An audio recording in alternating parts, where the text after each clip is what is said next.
Teacher Talking Sports, what does, what do, how we live. And let's continue the NBA Mount Rushmore series I've been doing, where I name who I believe are the four best players from each decade, started with the 2010s. Now on the 1960s, previously did NBA Mount Rushmore videos, four best players each franchise's history, four best players at each position in NBA history. All these NBA Mount Rushmore videos are in a playlist for your viewing. But anyhow, let's take a look at the four guys I chose for the 1960s in alphabetical order. We have Wilt Chamberlain, Oscar Robertson, Bill Russell, and Jerry West. Now, the hardest one to decide was between Jerry West and Elgin Baylor. I gave the slight edge to West. I definitely would understand if you'd go with Baylor. A couple other Celtics, John Havlicek, Sam Jones were also in consideration.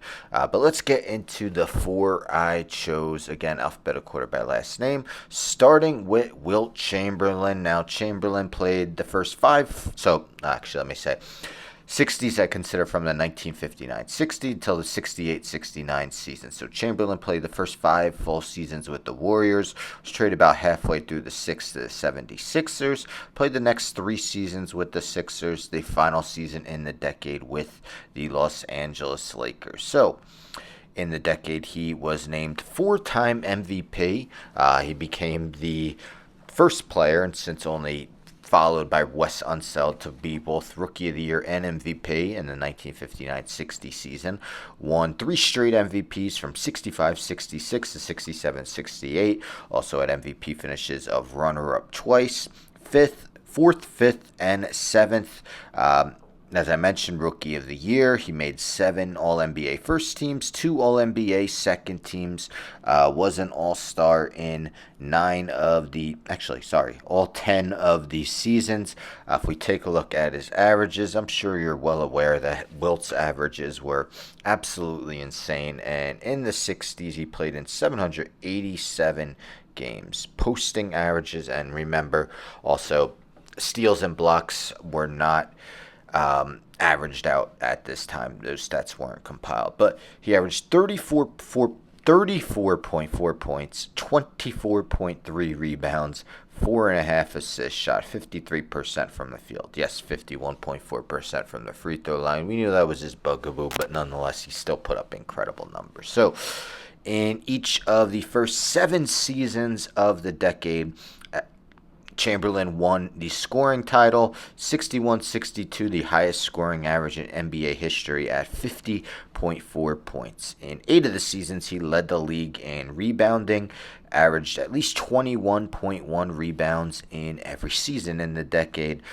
Even had 4 seasons averaging more than 5 assists per game, including 8.6 in the 67-68 season. Shot better than 50% every season except his rookie year, and led the league in field goal percentage 7 times, led the league in minutes per game 9 times. Incredibly, 61-62, played 48.5 minutes per game. Of course, the NBA game is just 48 minutes, meaning he was playing every minute, and then plus whatever OT games they had. Won a championship in 1967 with the 76ers. Altogether in the decade, Chamberlain, 98 playoff games, averaged 26.4 points, 26.3 rebounds, 4.4 assists, 52% field goal percentage. Wilt Chamberlain, the first member of my 1960 Mount Rushmore. Next, the Big O, Oscar Robertson. So his rookie year was 1960-61. So he played 9 seasons in the decade, all with the Cincinnati Royals, who later became the Kansas City Kings, now the Sacramento Kings.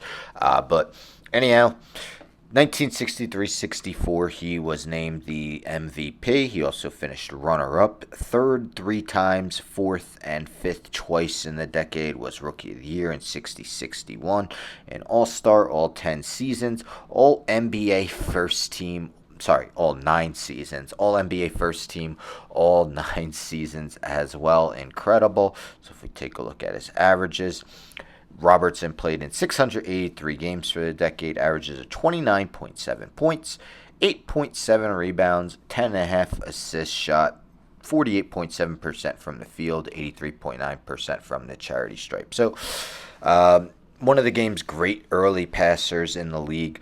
He led the league in assists 7 times in the decade and never had less than 9.5 assists per game. 6 times averaged at least 30 points per game and led the league with 29.2 in the 67-68 season. Also averaged double-digit rebounding each of the first 3 seasons. 61-62, became the first player in NBA history to average a triple-double when he averaged 30.8 points, 12.5 rebounds, 11.4 assists. It would take about another 5.5 decades for another player to do that. That was, of course, Russell Westbrook on sport.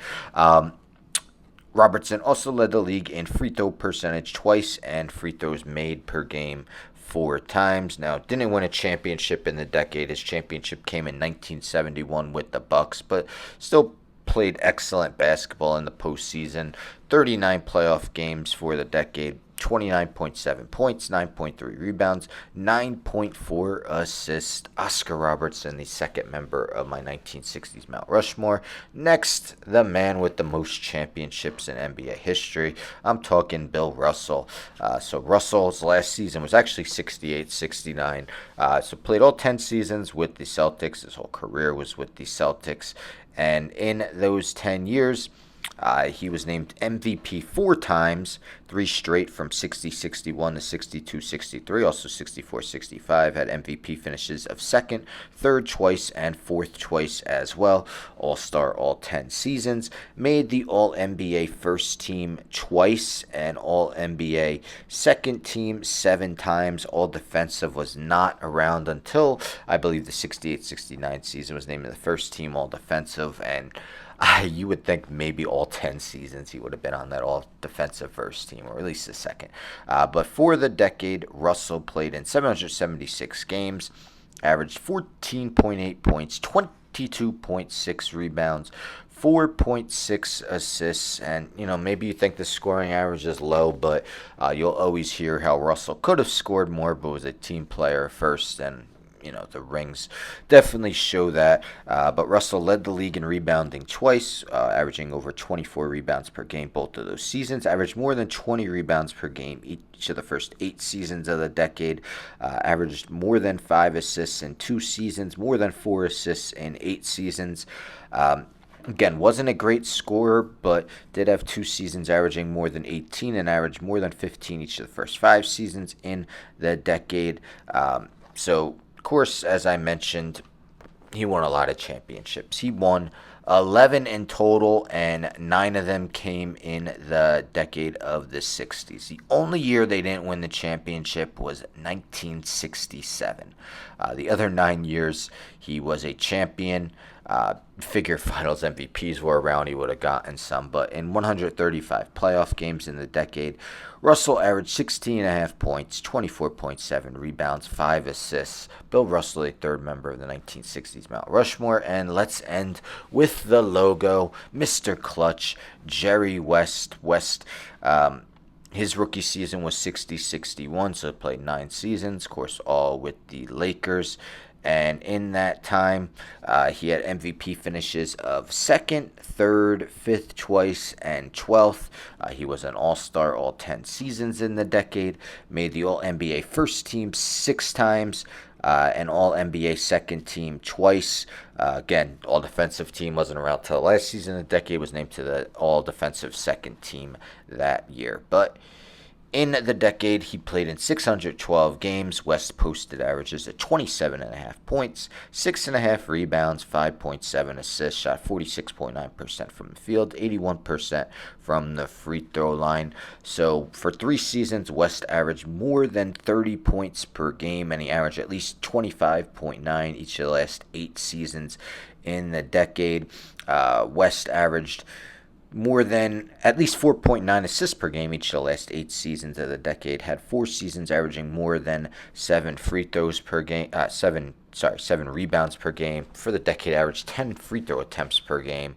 Led the league in both free throws made and attempted in the 65-66 season, and shot better than 80% from the foul line each of the last 6 seasons. Shot over 50% from the field in 1967-68. Maybe triple doubles weren't known as triple doubles back in his day, but he still compiled 14 for the decade. Now, West, as you know, made a lot of finals, only won one, and that came in 1972. He's the only player to win finals MVP in a losing effort. That came in 1969. But for the decade, West played in 102 playoff games, and his numbers basically improved. Averages of 30.8 points, 6.3 rebounds, 5.4 assists for the decade. So yes, Jerry West didn't have the greatest finals record, but not really his fault. He played excellent basketball in the playoffs. He's known as the logo, and he's the 4th member of the 1960s Mount Rushmore. Let me know in the comments if you agree or disagree. Tomorrow, we'll end this off with the 1950s. Anyhow, don't forget to subscribe. Tell a friend, tell a friend, tell a friend to subscribe. Like the video, share the video, hit the bell for notifications. I'm out.